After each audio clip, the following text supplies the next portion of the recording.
Hello friends, today we are going to discuss one of the important evolutionary topic, Hardy-Weinberg equilibrium. Hardy-Weinberg equilibrium.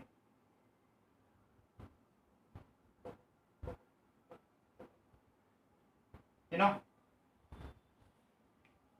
we all knew that change in allelic frequency is a crux point for bringing variation in a population that ultimately leads to speciation in the long run. It means cumulative effect. Okay, that includes cumulative effect. Who brings this change? Of course, the evolutionary forces we have already discussed in previous classes.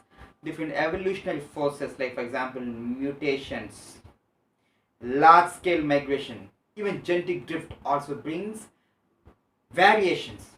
But there is one more concept which is completely a theoretical. Actually, the provisions of the Hardy-Weinberg equilibrium may not be possible in practice because of its completely theoretical nature, but it is one of the best concepts for genetic equilibrium or maintaining a stability in the population. We can say Hardy-Weinberg equilibrium is a concept that is in contrast to the conventional evolutionary theories or conventional evolutionary process whose objective is to bring variations. Okay, before we go into the topic, we have to learn about certain important words for better understanding. Actually, who are Hardy? Hardy is a mathematician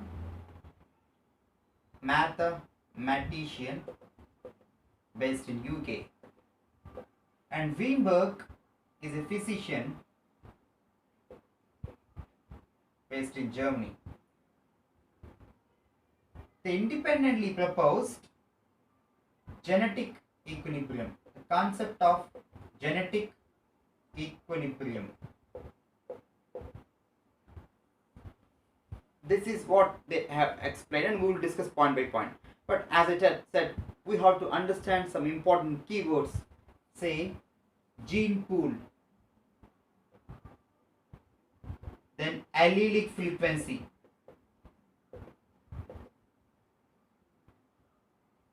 then genotypic frequency,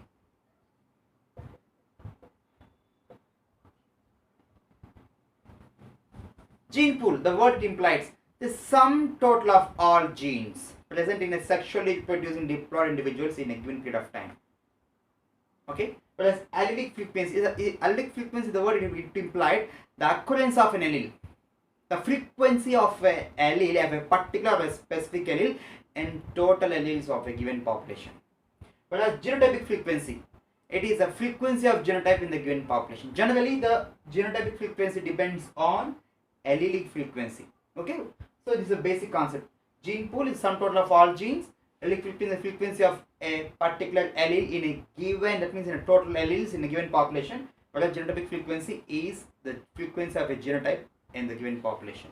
Okay, there are certain conditions. Do Hardy-Weinberg equilibrium applies in any case? No. There are certain conditions for the implementation of Hardy-Weinberg equilibrium. As I said, at least in theory, it's a hypothetical concept but justified with some scientific rationality. Certain conditions, what are those conditions? For example, for easy understanding, we will discuss like this. We prefer a particular person to get married because of our specification, of our preference. If we do so, we are picking up some specific allele here. That means, but in case of Hardy-Weinberg equilibrium, it is reverse. For example, what I mean to say is, the population should be large population. Number 2, panmictic mating, or random mating.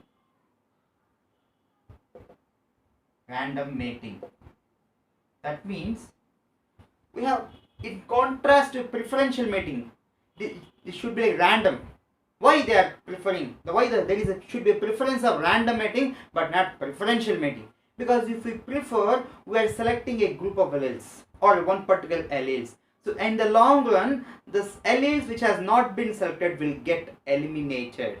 As I said, Hart-Weinberg equilibrium is completely in contrast to the conventional evolutionary theories which aim for genetic equilibrium. As I said, genetic equilibrium is a main theme of Hart-Weinberg equilibrium. To maintain genetic equilibrium, there should be homogeneity. There should not be any choice. There should not be any option. It's like random. And the population should be large. Why the population should be large? Because in the large population, the loss of a particular allele is less. We have discussed in genetic drift. In small population, the loss or addition of a particular allele is more. Either fixation or loss. But in case of Hart-Weinberg equilibrium, in contrast to that, the population should be lost. So that the alleles, that means so that there should not be any change in the allelic frequency. I said, the concept completely runs on equilibrium, and to get the equilibrium, the allelic frequency should be constant. That means the ratio of dominant and recessive allelic frequencies should be constant. Generally, the dominant alleles, the name it dominates the recessive alleles, but in case of Hart-Weinberg equilibrium concept, the ratio of that means both dominant and recessive allelic frequencies remain constant.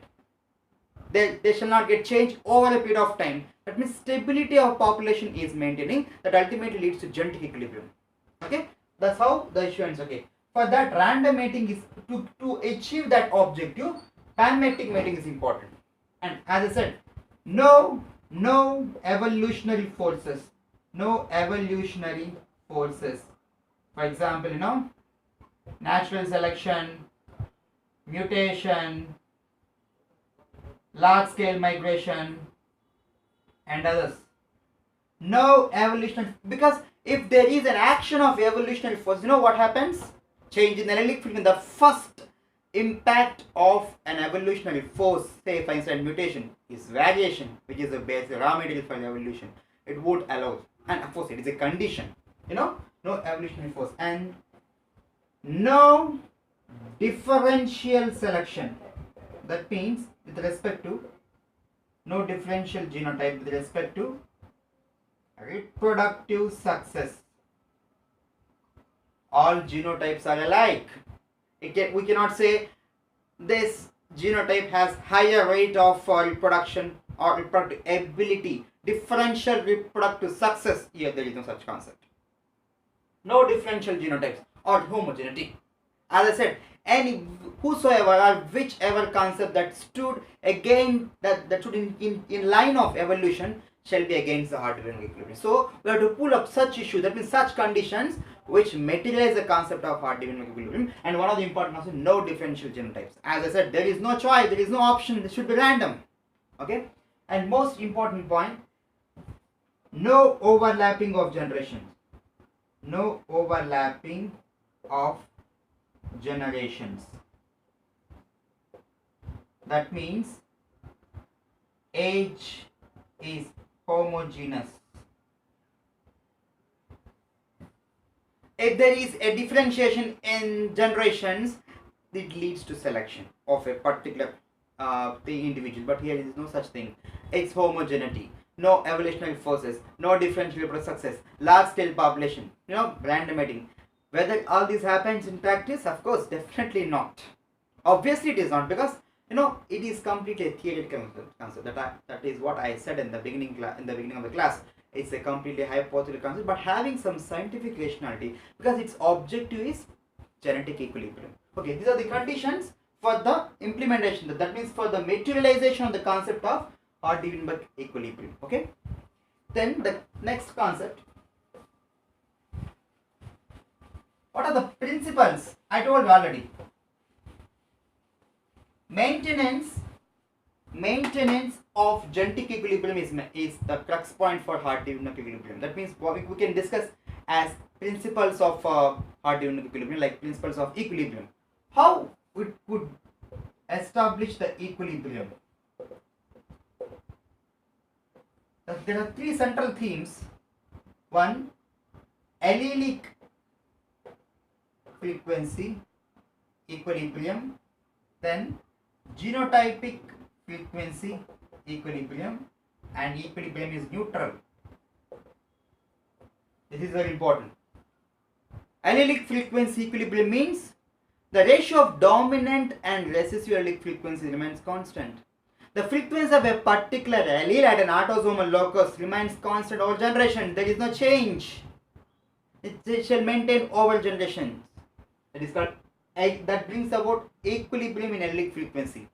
The second theme, genotypic frequency. Of course, I told you already, genotypic frequencies generally depends on allelic frequency. We will discuss in the next equation, okay, what we call Hart-Weinberg equation for a better understanding. But for now, change in genotypic frequencies is under the impact of allelic frequency. That means if there is no change here, there is no change here. And neutral, what exactly neutral? For example, by random or coincidentally, if there is a preferential selection or in one way or the other way, it shall be restored. That means restoration of genetic equilibrium, what we call by means of random mating. I told you already, random mating is most important point within 1 or 2 generations. Within that means within 5 generations, the genetic equilibrium will be maintained by random mating. That's how they are balancing the stability of the population. What we call consistency is the key here. That means constancy in the allelic frequencies. That means both dominant and recessive allelic frequencies is a crux point for Hart-Weinberg equilibrium, and these are the principles how it get materialized. Equilibrium allelic, genotypic frequency, and the neutral. If at all there is a disturbance, to random mating. What these are called? Basic principles of Hart-Weinberg equilibrium. Okay, and what it like to say? What is the significance? I told you already. It's a theoretical. It's a theoretical. Complete theoretical concept with respect to evolutionary changes. It's completely a theoretical concept, and it try to give the stability of population through a set of conditions. This is very important, okay. And I told already, there is a without the concept of Hart-Weinberg equation, one cannot understand properly what exactly they would like to say. And one more important point, they propounded this concept independently. But not together. So what we call Hart-Weinberg equation. This is very important for better understanding or for the holistic understanding. Hart-Weinberg equation. Hart-Weinberg equation is most important concept regarding this. Hart-Weinberg equation. I told you already, Hardy is a mathematician, Weinberg is a physician. Obviously they express themselves in maths, and they would like to emphasize on stability of population, okay. Say there is a population, stable population, and there are 2 alleles, one a dominant allele, and the another one is a recessive allele.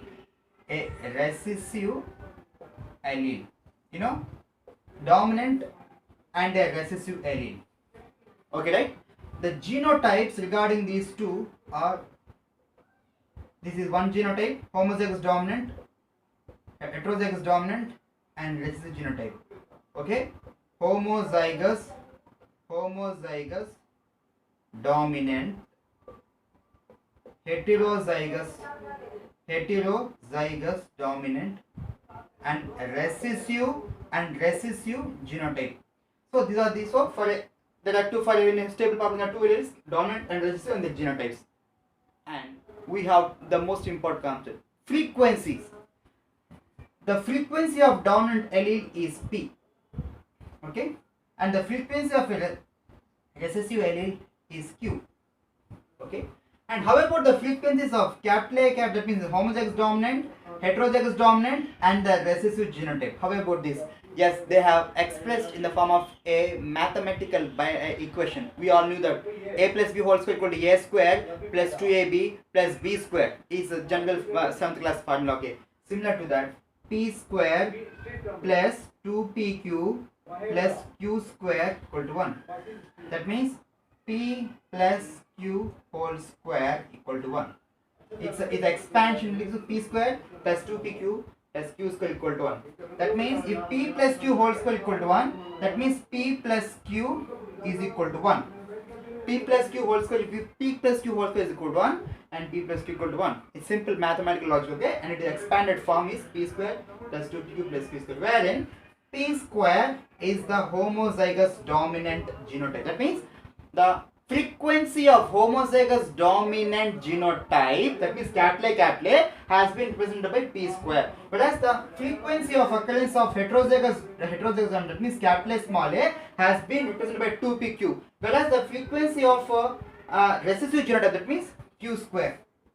So it is very clear how the genetic equilibrium is maintained. That means here one is important. I told you genetic equilibrium, how it has been maintained in simple mathematical equation. P square plus 2pq plus q square, wherein p square is a frequency of homozygous dominant, 2pq is a heterozygous dominant, plus q square is a recessive genotype. This is how through this equation they have given how the genetic equilibrium is maintained. If for better understanding, we take an example how this works.